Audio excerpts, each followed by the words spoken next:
Hey everyone, Maury Curtis Dunbar here. Welcome back to Painted Studio. We are in the studio today. This is not going to be a terribly long live because I'm starting later than I meant to. Sorry, I'm trying to get my chair adjusted. You know, I'm on a rug down here and everything wants to get stuck on the rug. So I finished my beautiful cabinet yesterday, the one with the gilded pagoda, and if you saw the pictures on my page, genius that I am, I managed to put the pattern on upside down. However, there is a wonderful business run by a friend of mine called Photoshop by Linda, and you can look her up on Facebook. That is her business's name, and she managed to flip it for the promotional photographs that we're doing, and eventually I'll figure out what I'm going to do with that cabinet. Fortunately, it's a gift for my son, and he doesn't really care. He finds it funny when I do stupid stuff. Generally, so do I. Yeah, I'm going to post the prettier picture of it a little later. As soon as we're done with the live, I'll post that one on our group and all kinds of other stuff so that you can see what it actually was supposed to look like. So today, what we're going to do is make stains. Now, you can buy stains in a lot of colors, a lot of finishes. It's beautiful. Sometimes you either need something to make something because you don't have it and you don't want to buy a whole lot of it, or because you want to do something special. So what we're going to do today is we're going to work on these two little wooden ornaments, and we're going to make a couple special colors because I don't have them.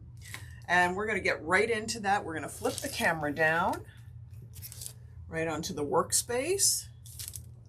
And the first thing we're going to do is we're going to pour some of our Old Masters. Let me move these so you can see this label. Maybe flip the camera up just a little bit. The Old Masters Wood Stain Tint Base. Now this is so you can create your own stains. Now Old Masters Wood Stains has the same wonderful re-wetting properties that our Saman stain has, meaning that if you put it on and you miss a spot or you need to come back in and blend it, you can do that with no problem and it won't have a lap line. I already poured some out in a couple little cups because I have colors I'm going to make. I originally was looking for my Faux Effects Stain and Seal in Pickling White and didn't realize I didn't have any. So I'm going to make my own stain with a little bit of our Modern Masters. Sorry, another favorite company that I keep getting the products mixed up with. Old Masters Stain Tint Base and some white faux cream color. Now you could also use white faux color. Faux color is more inky than faux cream color and doesn't have any acrylic binders in it, whereas faux cream color does have acrylic binders in here. So I'm actually sort of making my own little version of Stain and Seal. And this is an older jar of faux color, so I'm trying to control how it comes out, and there's a big chunk of it in there. So I'm basically making my own pickling white, but I'm making it very white, so there won't be any yellow in it. And you just mix these two together, and you'll get a nice creamy consistency. You can make it as thin or as opaque as you want it. Again, I'm staining, so I want to make sure I see a little wood grain here. Make sure I get it well mixed so there's no chunks of white just floating around in here, because there are apt to be sometimes if you put something thicker into something thinner. It's like putting flour into gravy. You got to work it a little bit. Let's get that. So here we go.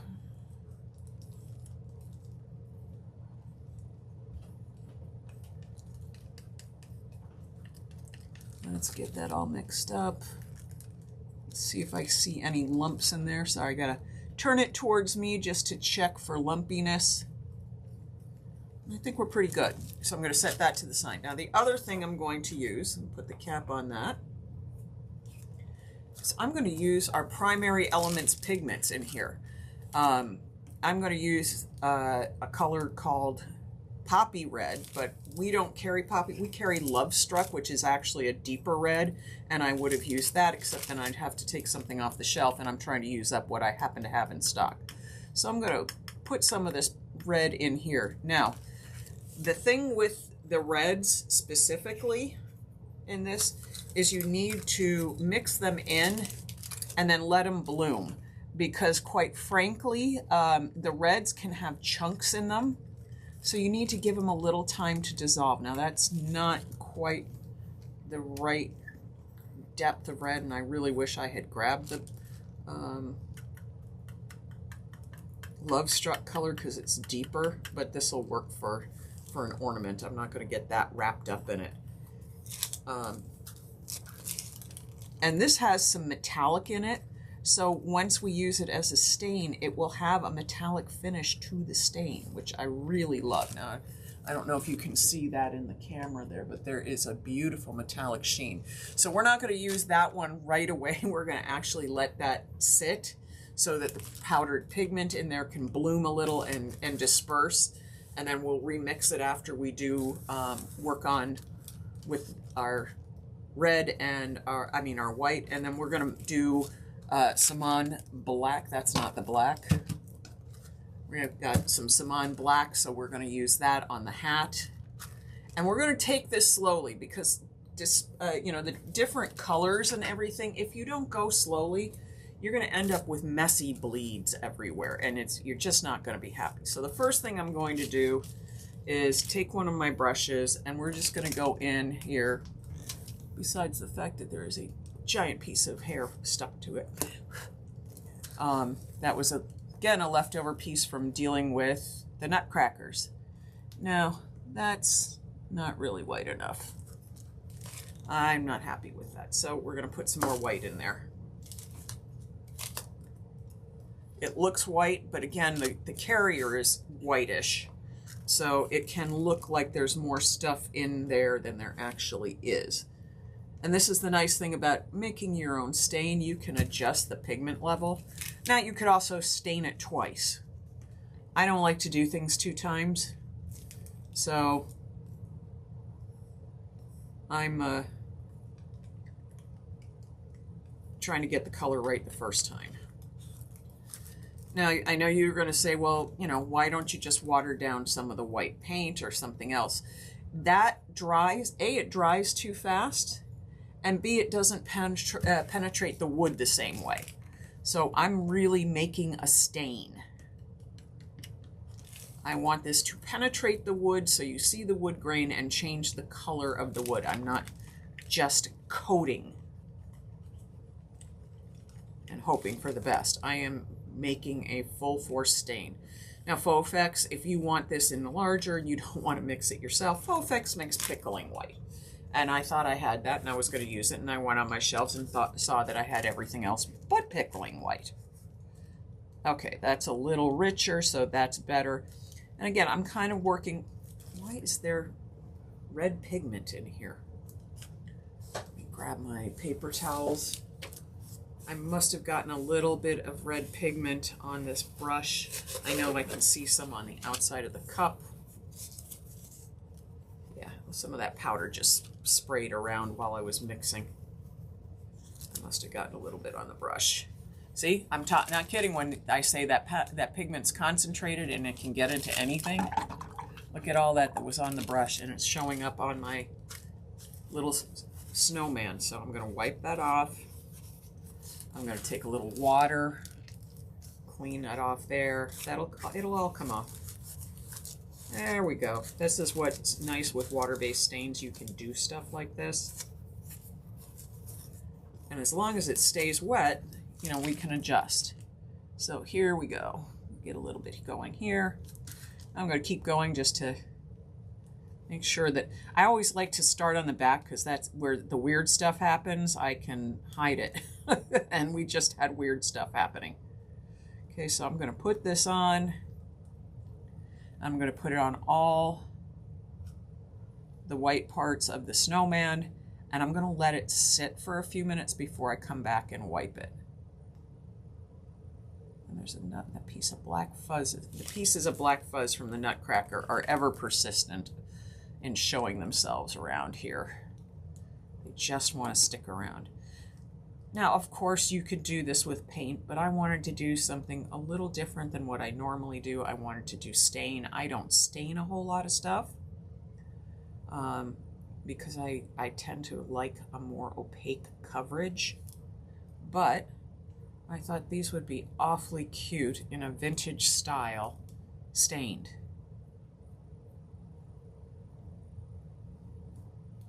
Just make them very old-fashioned looking. So the hands, I could either do the hands in white or in colors and pretend they're mittens. And I think I'm going to do the mitten thing. So we're just going to do the whole body.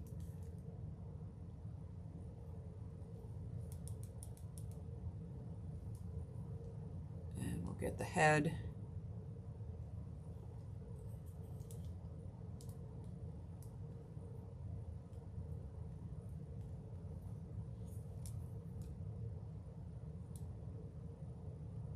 Now we may only get the very basics of this done, these two done today,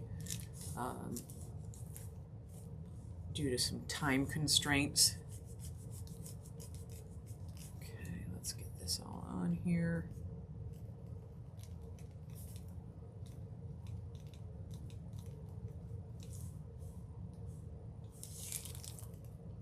I actually have places I have to be today. Everything happens on one day, and I have to be at all of them today. This was a crazy week. I don't know.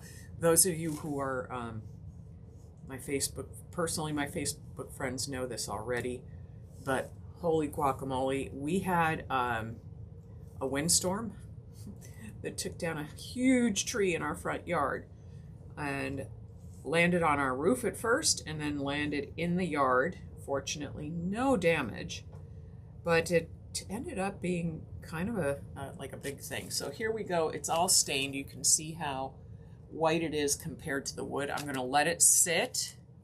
I'm going to put my brush in the stain in case I want to come back and put on a little more, or I need to re-wet it before I wipe it down. But that acrylic binder that's in this white stain that I created from using the faux cream color will actually act a little bit like stain and seal, so that's not going to come off as easily. And let me get on my page. I forgot to do that, so I can find myself in this live and make sure my volume's all the way down. Okay, here we go. Just in case I'm missing questions you guys sometimes have, and I don't always see them if I don't have my screen open. Now, of course, whatever glitch it is with the Facebook gods, they also do weird things with if I'm watching my live on my iPad and cuts it off halfway in there. All right, so this is the poppy red that I mixed with the stain base, and I think we are fairly well bloomed in here. We might find a lump or two. The red's weird like that. I tend to grind them up a little finer with a mortar and pestle just because I don't like having to worry about any red streaks and stuff. But it's not that big a deal, especially not on a small project like this. Now I have another brush, and we're going to do the cap of the mushroom. And good Lord, the Nutcracker hair is just everywhere. So we're going to do this. Now these ornaments are from Michaels. They're a few dollars. I took the ribbons off of them that were already on them. I saved those ribbons because I'll probably use them to re-ribbon them. Why waste? If you want, once they're done, you can even add a little embellishment to the top of there, like a little holly leaf or something. You know, you get them at Michael's. So the first thing I want to do is get the base of the mushroom cap all the way around. And when I wipe this, I will not wipe anywhere near the stem because the stem is going to be white. Okay, let's put all this on here. I'm not worrying about brush strokes because this, in the end, it will not matter. We're just letting this penetrate, and look at this beautiful metallic red that this creates. And that will leave behind a little bit of metallic, you know, you'll have that metallic stain on there. So you'll have pigment in this that has metallic reflect in it.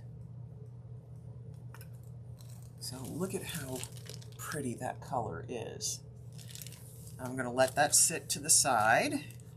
Let that, it wants to wipe on my hands for heaven's sake. So I'm going to find some place to put it so that it doesn't fall over. I'm going to put my brush back in the red stain. And then I'm going to come back here. I'm going to put a little more white on here. And then I'm going to wipe it down with a piece of cheesecloth so I can get an even, consistent coverage on here. Because I don't want it to be streaky or uneven.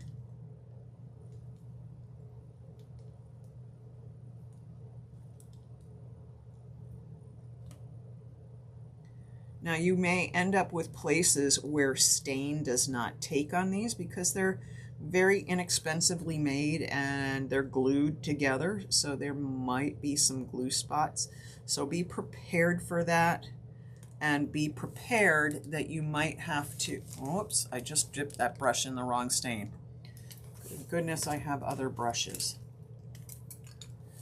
That's what I get for talking while I'm working. So be prepared. Jesus, hair is everywhere down here. Ah! I'm at my work table. Stop with the nutcracker hair. It's like dog fur. It just shows up everywhere. So I don't remember what I was saying.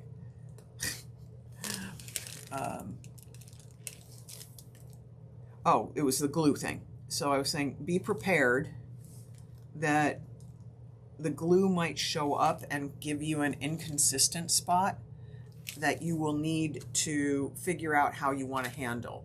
Usually I find I create a little painted surface or I put a little embellishment over it.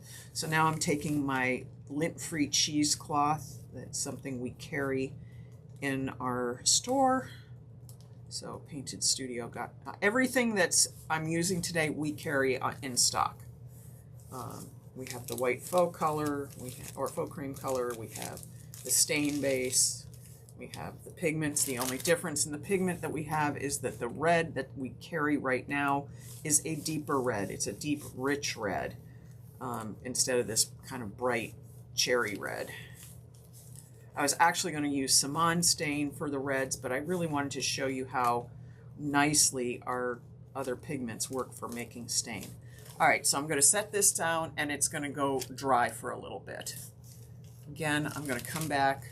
You do not have to use 2 coats. I just am because I want to make sure I have really nice penetration into the wood and then an even wipe off. And if you want, you could just let the stain sit on the surface until it dries and keep it that way. Okay, so we've got that all set. Now I'm going to take my cheesecloth again, come back, wipe it down, make sure that the penetration is nice and even. And I love this because if you had a wood that's even more grainy than this, and this is, I think this is poplar. There's not a whole lot of really intense grain on this, but it's so pretty. I don't know, I hope you can see how pretty that grain is in there. Now this is wet. Once it's dry, you're gonna see the grain even more. Now our next step, we're gonna go back to our snowman, and I'm actually gonna handle the snowman with some cheesecloth because he's wet. And I'm not going to use the one that I just wiped off with red. So I'm going to hold him like this just so that I don't accidentally get other stuff from my hands into it. And we're going to take a little bit of the black, I hope, if I can get it open.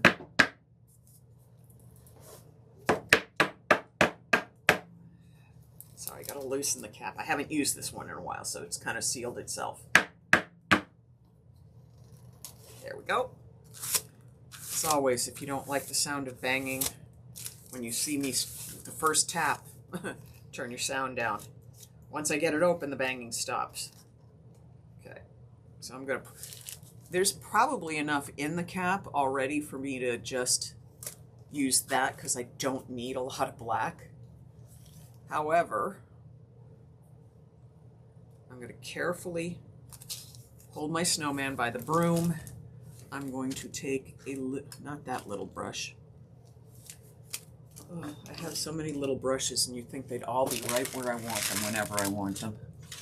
That never works that way. I'm going to take a little brush, dip it in, and we're going to go with the hat.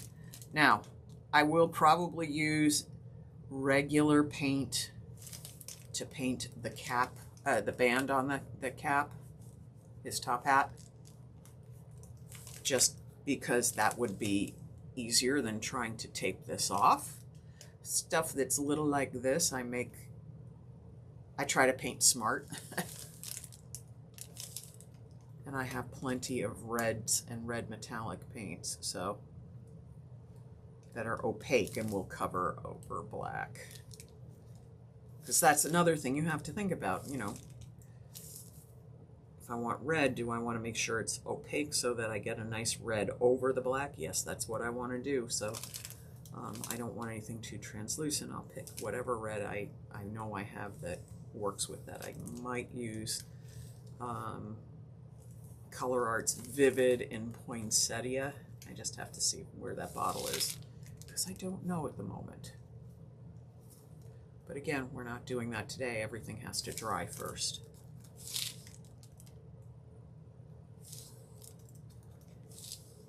And I could just leave it simple and cute too. I don't necessarily have to go crazy on the details. Although we do have to give him an orange carrot nose, so I'll have to figure out what color I'm going to use for that.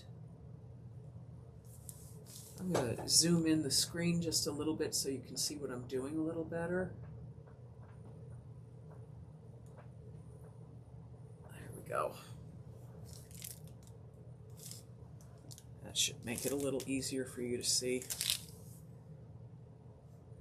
And I'm going slowly. My brush is little, but I have little spaces to get into, especially right here over the nose. So trying not to stain the nose black at the same time, I'm trying to get the other underside of the cap. And I'm going to grab the other arm.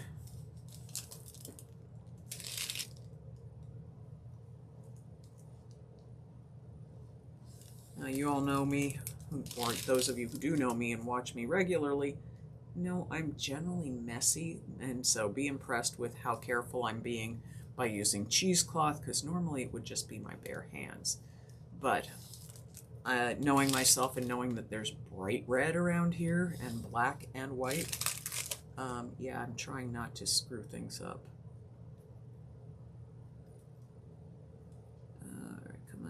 Just need a couple drops more to finish the hat.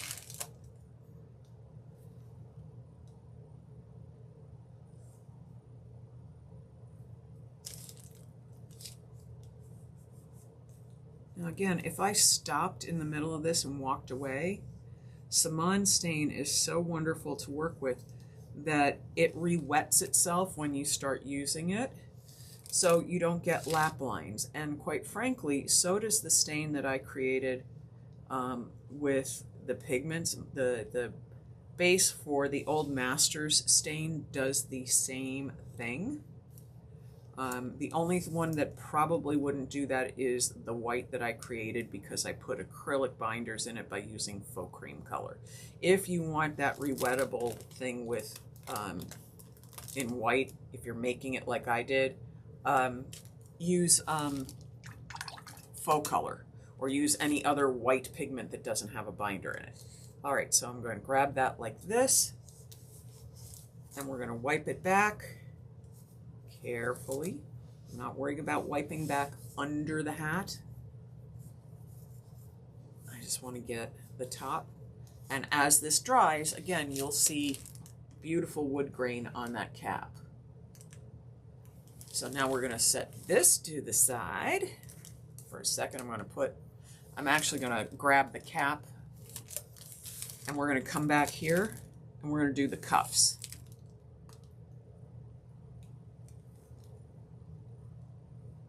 And we're going to do the mittens red.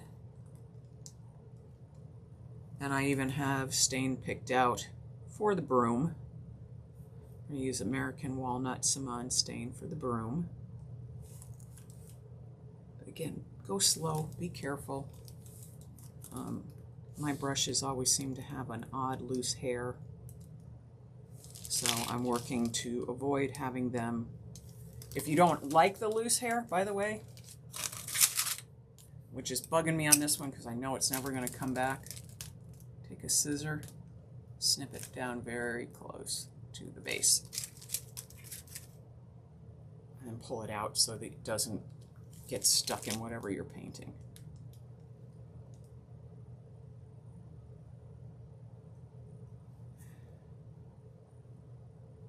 That's better. Now I'm not fighting that loose hair that was in there.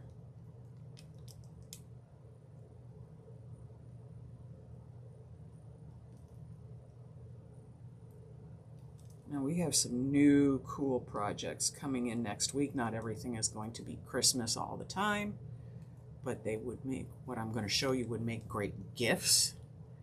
If you're into making gifts for people, which clearly I am.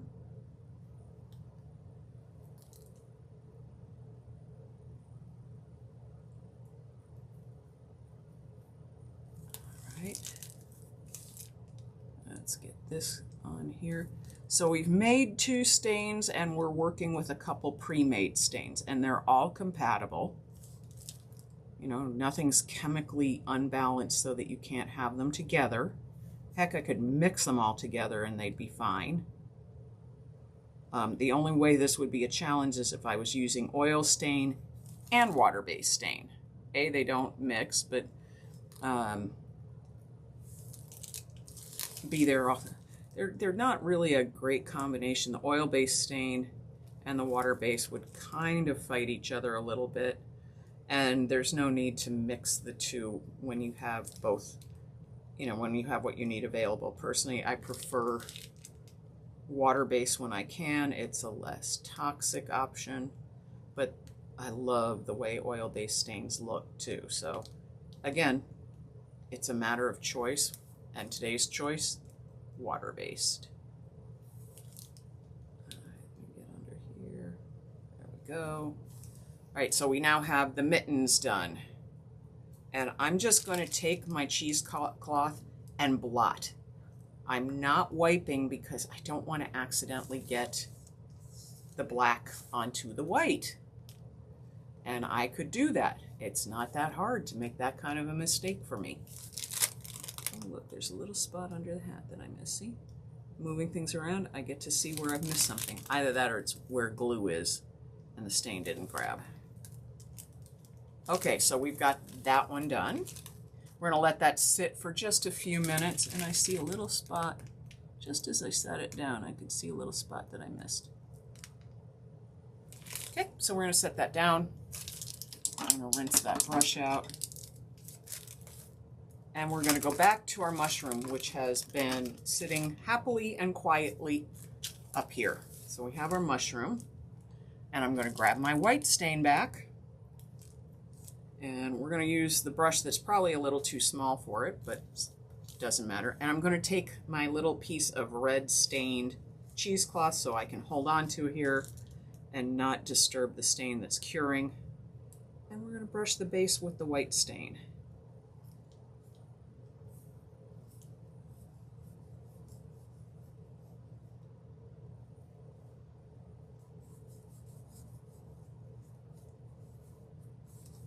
Wood will take stain differently. Each kind of wood takes stain differently, but also how it's been milled, meaning how they cut it and created it, can cause stain to grab differently. And honestly, sometimes in the milling, somebody gets something on the wood and it changes the way stain absorbs. So be aware of that. Just know that can be an issue. So if you find you've got something that's not taking stain the way you wanted it to, I see most of the time I see the problems when somebody stripped paint or stripped old varnish and stuff off of something and they want to restain it.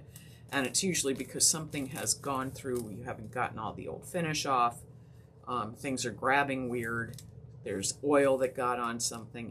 You'd be amazed at what happens with this. I mean, perfume oil is a huge issue with stuff like this. It gets through the paint, absorbs in the wood, and you can have rings on stuff forever if you're trying to stain it. That's why if I know something's got perfume oil damages on it, I just paint it. I seal it with shellac and I paint it. So I've been really, really generous in my application of the white on here.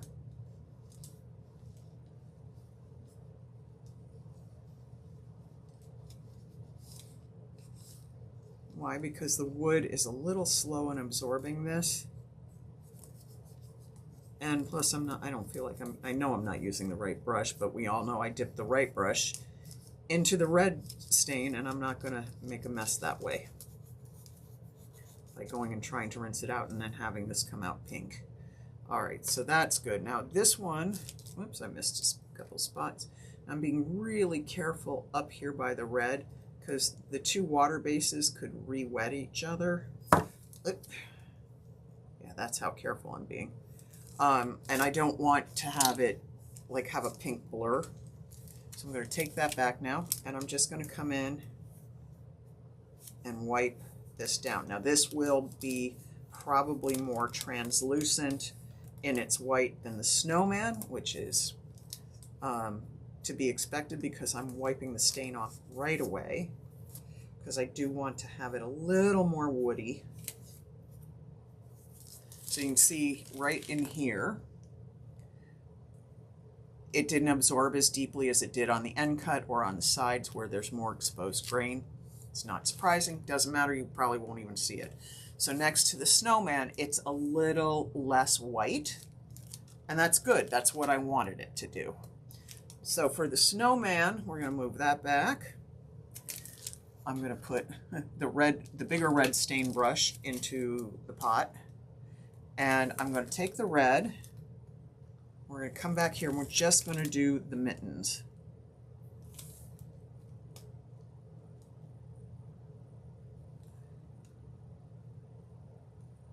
Again, my brushes are really beat up, so if I can make it work with these beater brushes, I know you all can do it with nicer ones.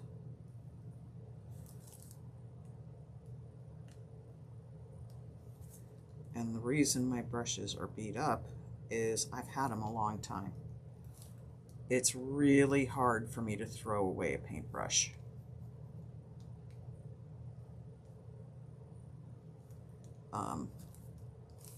Honest truth is that, you know, I've put a lot of years collecting brushes, and I'm not always really good at getting the bristles formed back together, so I get these weird messy brushes.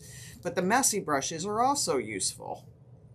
They create great texture even in little brushes, so I hold on to brushes for like forever and love them forever.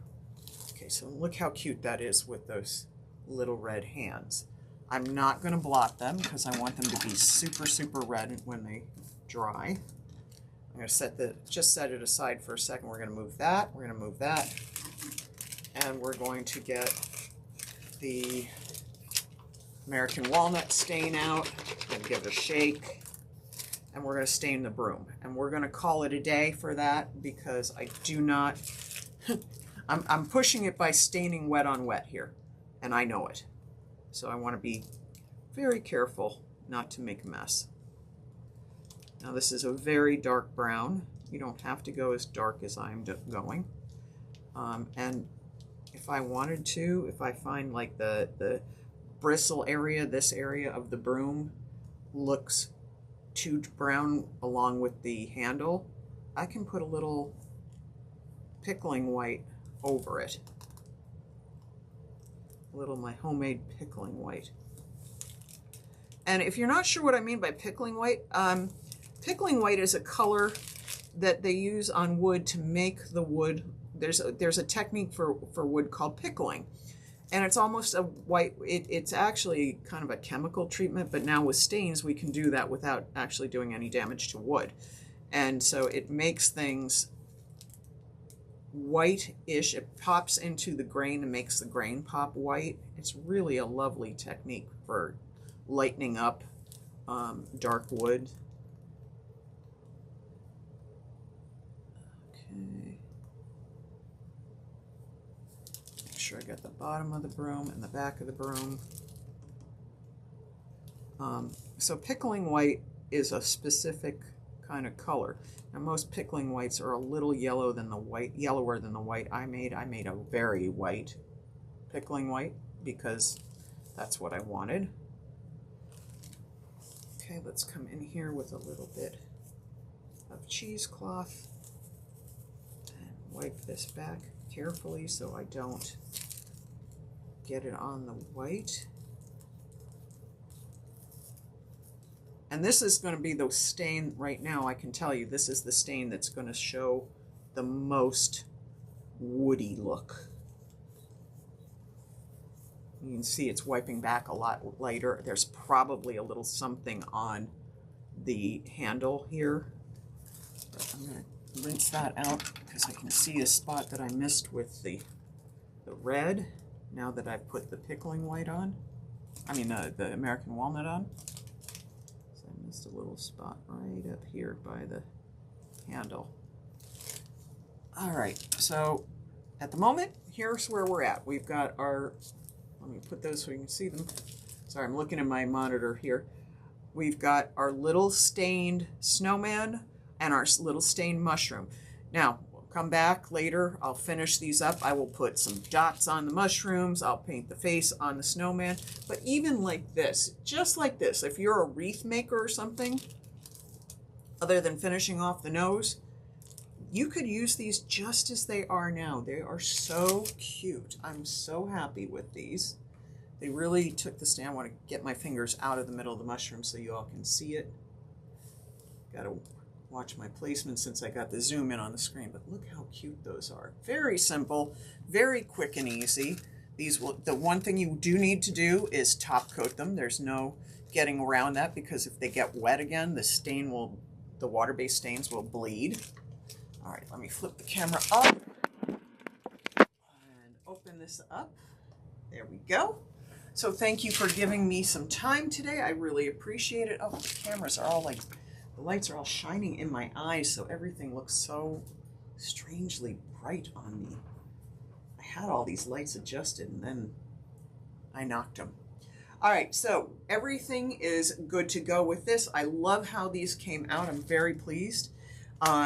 Look for my post later today about the finished cabinet. I think you'll be very pleased because it shows it the way I wanted it to come out, not the way I accidentally did it. If you have any questions about creating stains like I just did, don't hesitate to either put it in the comments here or send me a message. I will clarify anything because once again, if I don't get the information to you correctly, it's not your fault, it's mine. So I need to come back and give you more information or find a different way of saying it because, you know, painting and talking, sometimes the words get muddled. All right, everybody, have a wonderful and warmer weekend. We're moving solidly into the holiday season right now, so I'm very happy about that. You all have a great and festive weekend. Thanks, everyone. Bye-bye.